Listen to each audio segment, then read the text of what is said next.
Alright, so I'm not going to try and trick you guys into thinking this shit is faux real like last time. Like, I know that went over well, but I think you have to troll your audience sparingly, right? But fair warning, I will do it again someday, and I will do it without remorse or mercy, for I am Shiva, bringer of death.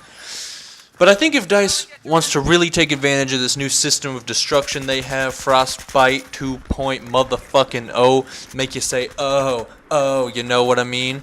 If they want to employ it as the tip of the spear against Call of Duty, if they want to take Frost to the next level, if they want to fuck shit up, they need to do more than bring down a skyscraper, alright? I already brought down 10,000 skyscrapers when I was a kid. They were made of Legos, which means I got to experience the destruction not on a screen, but in reality, in real time. I got to feast on the delicious bite-sized sounds of a million Lego pieces clattering on the floor. The look of immense horror on my cousin's face as he saw the last 3 days of his hard work get shit on by a baseball bat. The name of this new game type is going to be Crash Imminent. Actually, scratch that. Chaos Imminent.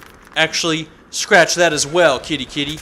Chaos Infinite. Actually, JK, we will call it Crash Imminent. I'm saving Chaos Imminent for real life. If I ever have to drive like a tank or a boat or something into battle, I'm going to name that motherfucker Chaos Infinite. Shit's copyrighted. Cry about it, pussy. So let me describe to you what your typical Crash Imminent game mode is going to look like, alright? You got Air Force One, alright?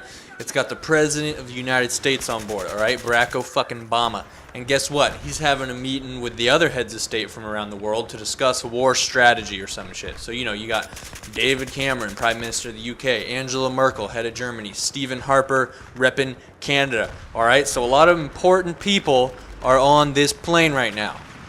It would be a shame if somebody were to try and shoot down the plane with Stinger missiles. The plane is on its way across the Atlantic, alright, when suddenly enemy air forces show up and a dogfight ensues, blocking the way. Air Force One, wanting to protect its people, obviously has to make an emergency reroute to Keflavik, Iceland, to an airport in the middle of nowhere.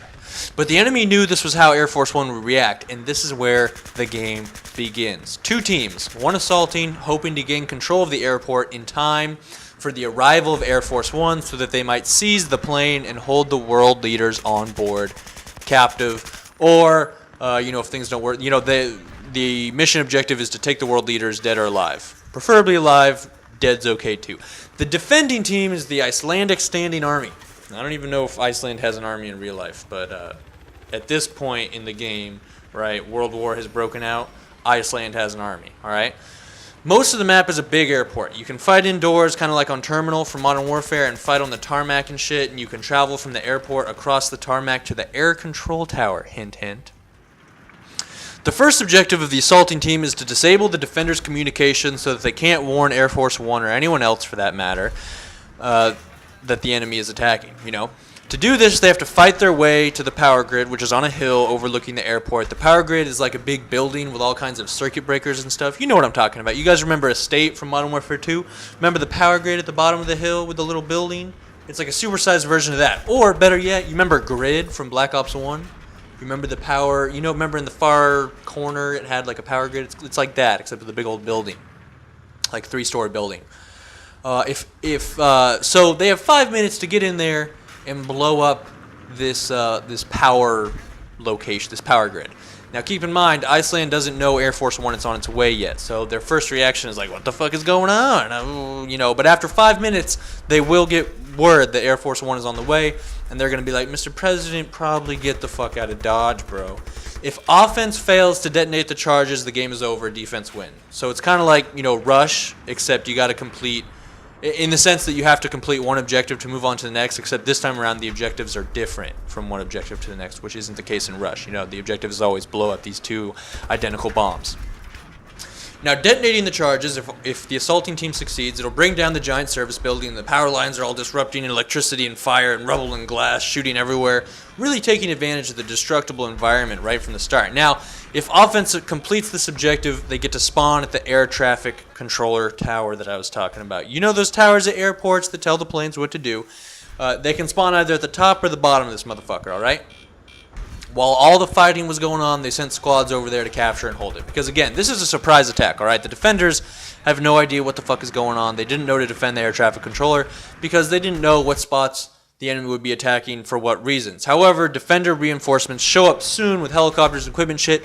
Word has gotten out that Air Force One is under attack and is coming to the airport. Now, the airport obviously couldn't communicate with the outside world because power got blown to bits, and this place is actually in the middle of nowhere. Okay, so the cell phone tower was also connected to the power line, to the power grid that got blown up. So there's no communication going on, all right? I realize this is a little unbelievable, but in my defense, it's more believable than any other scenario taking place in these first-person shooter games, all right? Because the fact of the matter is that our economies are so intertwined that if we went to war, it would destabilize both our countries entirely. And I'm talking, first world countries, all right? You're not going to see first world countries getting these big, massive wars like you see in video games ever again. Like in Call of Duty, Russia fighting America, that will never happen, all right?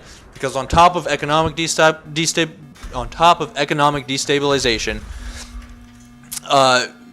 two first world countries fighting with equal technological and military strength, whoever would lose would resort to nukes, and both sides know that, so it's not going to happen. Ironically, the global buildup of nuclear arsenals actually brought us closer to world peace. Go figure. That's why every match and battle you've been in these online games, all the Call of Duty campaigns and whatnot, are all bogus, because it would never go down like that, alright?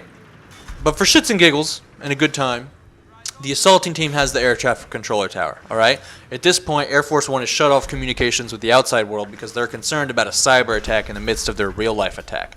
They want to get the presidents and the prime minister safe on the ground before anything else bad happens. So the only way to communicate with Air Force One is going to be through that air traffic control tower, because Air Force One will communicate with it briefly so that it can land, alright? The bad guys have control of the tower, and they're waiting for the plane, and they're going to, communicate with it and pretend they're good guys so that the plane will come in range, and then they can shoot it down. Defense now has to attack the tower, and they have two options. Option 1, gain control of it in time to tell Air Force One to fuck off. Option 2, they blow up the tower, and Air Force One figures out something fishy is going on and fucks off on its own ambition. To gain control, they have to fight to the top and secure the control room, basically the same way you would secure a flag in Conquest, right? To destroy the tower, they have to fight to the basement and set up charges. And obviously that would play into the destructible environment, and that would be pretty cool too. It's really, either one's going to be difficult because the enemy's going to be spawning at both ends, so it's going to be brutal.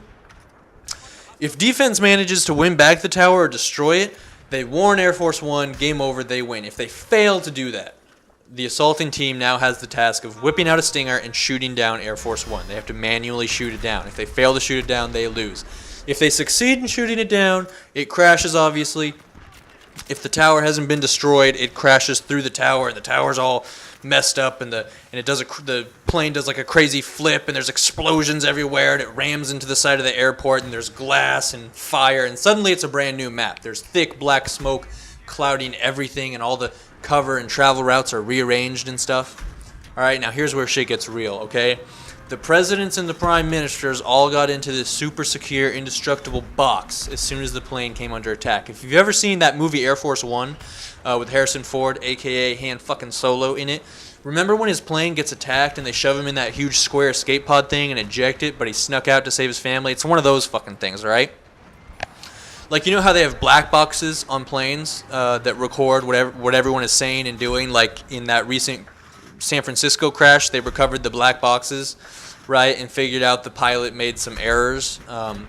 Those black boxes are indestructible, because if there's a plane crash, they want to know what happened, so they make the black boxes indestructible. Now imagine one big black box, big enough to fit people in.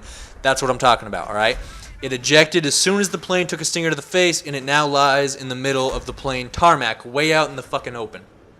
The only cover you can use is the thing itself. The assaulting team needs to plant charges and destroy it, killing those inside. Defense has to defend it for 5 minutes until American reinforcements show up. And that is what your typical Crash Imminent game mode would look like. Please remember to rate the video if you like the idea, and like me on Facebook for more epic, mind-blowing, action-packed stuff. This is Batman, signing out.